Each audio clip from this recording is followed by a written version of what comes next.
Some people say they would like knowing every little secret the government hides from us. Others disagree and say the comfort of the unknown is better. I am here not for anyone but myself. I won't give you my name or anything personal because what I am about to share lies within the secrets the government doesn't want you knowing. I worked for NASA in cooperation with the International Space Station for all of 9 years. I began my job as a tech that would help develop the communications between us down on Earth and the astronauts that are in space. My job is one of the most important parts besides the actual rocket that takes you to space. Without me, you wouldn't know what was going on up there. Think about if there was some type of emergency and communications were blocked. I would love the nights where they would call me at 3 in the morning because someone couldn't figure out how to press a button right. In all seriousness though, my job is very needed. When you deal with high-stress jobs like these, you have to sign different contracts like NDAs for instance. It was mainly so we didn't go sell the United States space technology to the highest bidder. Or at least that's what they say. Hell, if breaking an agreement is the worst thing I am doing here, then send me to hell because I sure know some people that'll be meeting me there. Look, if they still want to hang Snowden after me, by all means go for it. Everyone knew the NSA was fishy anyways. Something the majority of the public don't know anything about was the science experiments that were taking place in space, specifically the ISS. These experiments were no average sophomore chemistry science experiments. These were the type of experiments that needed to be far, far away from Earth and any humans. For instance, nuclear energy experiments, or nuclear warhead experimentation. That is just one of the things that happened while I worked for NASA. This sick shit was agreed upon by the Roscosmos aka Russia, JAXA aka Japan, ESA aka Europe, and CSA aka Canada. When they built the damn space station, there were intergovernmental treaties and agreements that were signed. When I think of agreements, I never would have thought of this shit. I mean, fuck Area 51 when you can just have the ISS. The extraterrestrial technology that we found is up there running the damn station. What, you thought we took rockets filled with supplies to build a station all by hand? No, the United States used alien technology to make the International Space Station orbit. Call me crazy, but I am one of the first to see this shit take place. Let me dive a little deeper into one of the worst experiments I've seen. It was a casual day at work when the administrative assistant Kelly called my desk. "Hey, redacted, the director would like to see you in his office."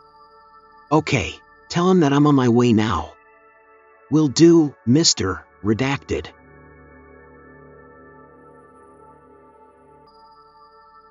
So the director, who everyone calls, is the boss man. He oversees all the projects here at NASA and wanted to speak with me about something. Walking into his office, he greeted me with a firm handshake, gesturing for me to sit. Sitting down in his comfy office chair, I asked, "May I ask what this meeting is about?" "Of course. Before I explain in detail about our next big project, I just need you to sign some small papers for me." With a small grin on his face, he slid a paper across the desk towards me with a pen in his other hand.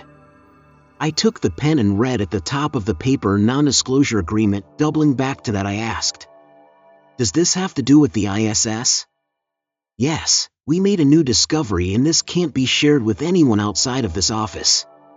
Giving me this stern look, he asked, "Understand me?" Seeing his facial expression, I knew this wasn't something to mess with. I replied, "Of course, classified information."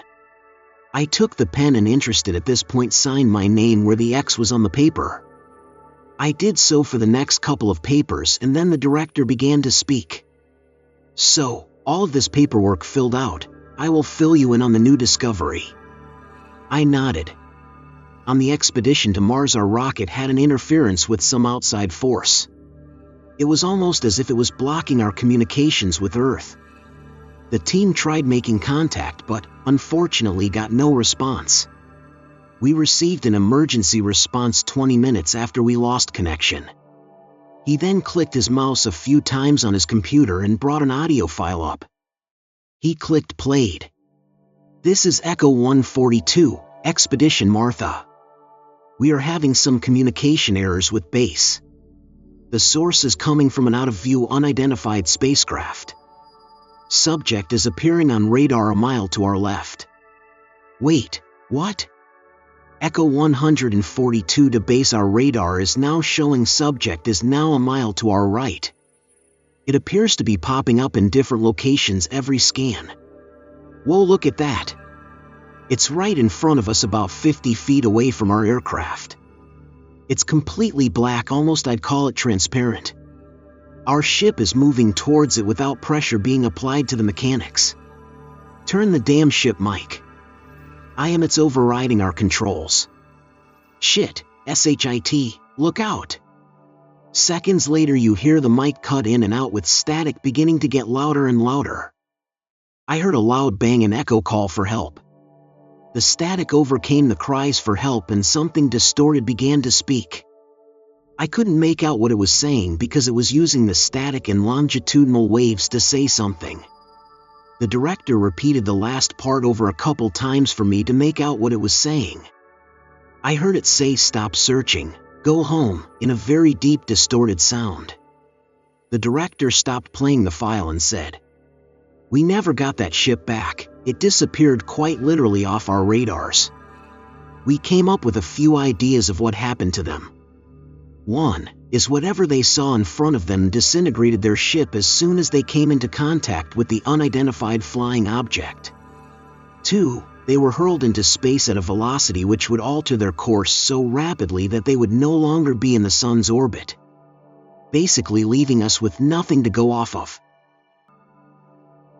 All I could say now is, "What do you want me to do?" "We want you to make contact with whatever is out there." "Sir, with all respect, I just don't think that's possible." He nodded and butted in. "You see, that's where you're wrong. It is possible. We did it back in the 60s. You're telling me that the United States made contact with alien life back in the 60s?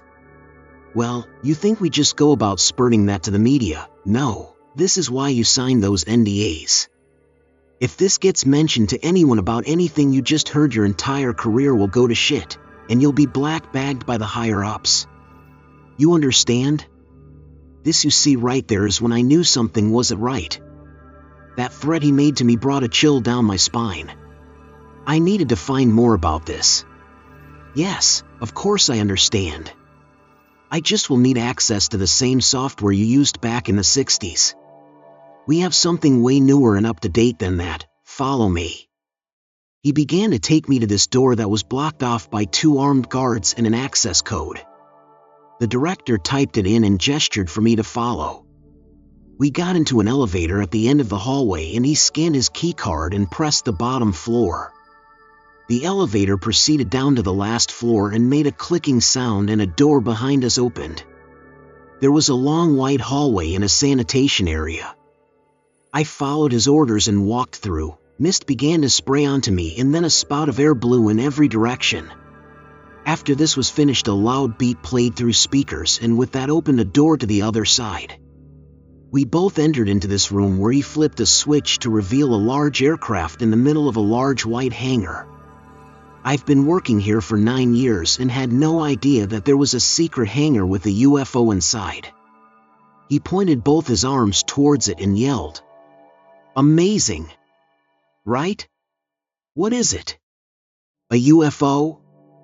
No shit, this is something that you'll never see again in your entire life." He wasn't kidding about that. That would be the last time I was ever down there. "You're damn right. Where did we find it?" "Last Christmas, off the coast of Panama. The Navy was called in before anyone saw it." "Hey, I gotta ask, what does this have to do with making contact?" "Ah, great question. Watch and learn." He then grabbed some type of switch and pulled it, causing the ground to shake. I had to regain balance and looked up to see nothing except the director holding something I couldn't see in his hands. "Where did it go?" "It's still here, just invisible. Watch." He then flipped the switch again, causing the ground to shake, and all of a sudden the aircraft began to reappear in front of me. I felt like pinching my arm or something because what I was seeing right now could not be real. I'm giving you permission to use the tech in here to make communication with whatever those beings out there are. See, this is what led me to understand what type of experiments were taking place 250 miles above me. After I was on the good side of the director, he gave me access to all the classified information that was taking place within the metal walls of the space station. After this day, I was rewarded with a new office twice as big and a raise. It was almost like they were bribing me to stay and finish their tasks for them. Having all this information available to me, I thought about what I could do.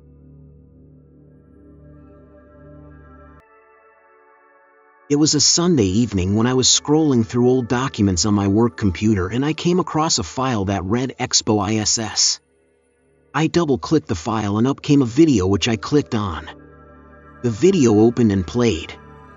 It showed this creature lying on a table. There was a pipe leaking fumes to the right and 3 scientists all wearing hazmat suits. This creature was laying on the table with this long gray body that led up to its thick neck growing towards its massive jaw. You could see its veins pumping this metallic liquid up the neck. Its jaw connected with these sharp teeth that continued rows back like a shark. Its snout was a mix of gray and black curving out and down. It had 2 tiny black soulless eyes separated by its large snout. This monster made this vibrating tone with its vocal cords, screaming in agony. The brain of this thing was partially coming out of its huge forehead. The tendons and muscle protruding with this blue oozing liquid pouring out. I saw one of the scientists reach his yellow-covered arm near that thing, and the table moved as this thing tried attacking the scientist. It popped the screws loose, mounting the table to the floor. This thing was being held down by metal restraints holding its neck, arms, and legs in place. I could see his hazmat suit start to boil from its arm as that blue ooze spurted from that vile thing's mouth. That thing then bit a chunk out of the scientist's arm. I saw him fall back onto the floor. He began to seize and all of his muscles contorting and shifting. That same metallic liquid began to come out of his eyes and mouth. Something was different about him now. His eyes were completely black, but he wasn't moving. The 2 other scientists at this point left the room to lock in that creature and the deceased scientist. My stomach turned with what I saw next. The dead scientist twitched and broke his 2 arms to snap back into a crab walk form. His joints on his knees were now shifted completely around. He jumped onto the wall and started to climb like a damn spider. He now was directly above that creature and they were making eye contact. He took his fingers, which were now twice as long with razor-sharp nails, and gauged his own eyes out. He began to stab those black soulless eyes, at first causing the metallic liquid to shoot out like a fire hose. He repeated this until both black metallic covered eyes were in his hands. He then fed both of his eyes to that creature. The last thing the scientist did was press the emergency evac button, which sucked everything out, including the creature and the scientist, into space. My mind was flustered with horrible thoughts. I kept repeating, engaging his own eyes out, and that liquid spewing out like a pressure washer. The video ended after the button was pressed. I then heard a slight knock come from my office door, and I shut my monitor off. It was the director. "Hey, just checking in on you to see how your work is coming. It's coming along, but you could really help me actually." "Oh, how so?" "I need some more information about what we know about the aliens and anything to do with the ISS. I think it could help me get somewhere on making contact with them. Let me see what I can pull up. I am going to need some serious progression by next Friday, though." This meant only one thing.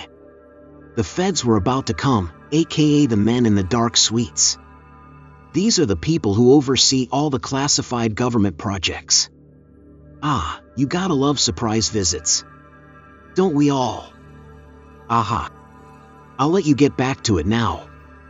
Thanks. Later that day, I got an email from the director with a couple classified files. I pulled them up on my desktop and began to read. April 6, 2015. Experiment 12 ISS Nuclear Energy Converter. This project was to see if they could convert nuclear energy into some type of viable resource to use down on Earth. June 21, 2016. Experiment 26 ISS Time Warp. This project consists of taking time itself and reconstructing it on a molecular level, making it easier to travel way faster in space. This failed and caused a hole to breach the side of the ISS, killing 2 crew in the process. December 17, 2017. Experiment 52 ISS Human Cloning. This project was a backup plan if the world was to end and all the non-renewable resources on Earth ran out. We learned how to take the DNA of someone and make thousands of people and edit their gene group to change how they look or what gender they are. May 9, 1962. ISS Experiment 72 ISS Extraterrestrial Contact. This is the exact day that we made contact with them. Back in the 60s. There is a clip that I played in all black and white. This is a big day for the United States of America. I, John F. Kennedy, as the President of the United States of America, like to honor NASA for the achievement of contact with extraterrestrial beings. My screen showed an error. Video corrupt. Please try again. Was I just watching Kennedy tell everyone about the first time they made contact with aliens publicly? There is no way that NASA, the CIA, or the NSA would allow him to tell everyone that aliens are real. That would just cause mass panic, wouldn't it? Hell, here's another conspiracy why JFK was assassinated. I continued to read about this experiment. Notes. We sent out multiple messages hoping for a response back. We are sending it within the same zone that we received transmission from the UFO. It has been days since any readings. It has been a week since last transmission and we just received a callback. Time measurements read that it took 3 days to transmit, so the object has to be a few light years away. Loud static with a low vibrating voice saying stop looking. The higher-ups are shutting down our unit. Until next update. So they had the same exact frequency come in, just like the missing Mars unit said they experienced. Something tells me I'm already this far, so no point in going back now. For my job, however, I myself made contact with them. I haven't told the director yet since I am afraid of what to do. The transmission was sent to the ISS through my communications launch pad, where I then had the satellites on the ISS redirect towards the dark side of the moon. Yes, I know people say some weird stuff happens where we can't see, but now I know. I was getting readings from high frequencies just over yonder from the moon. I wrote this down in the logs and then I looked at the wavelengths I was getting back. The only way something could put out super high and then super low frequencies was if you were a dog whistle. These were supersonic frequencies though. As I was recording the waves, they all stopped as fast as they started. I sent out another request to try to get something back. I was now getting readings that there was an aircraft 200 meters away from the space station. I squinted my eyes, knowing that whatever was just 250,000 miles away traveled directly next to the space station within microseconds. What I just witnessed was, by all the rules and laws of physics, impossible. I then got back a high frequency which was in the meter, where I could dilute it to become an audio file. I converted it and pressed play. Those sick creatures all together in unison vibrated their vocal cords, sending a growl through the transmitter. "We found you,"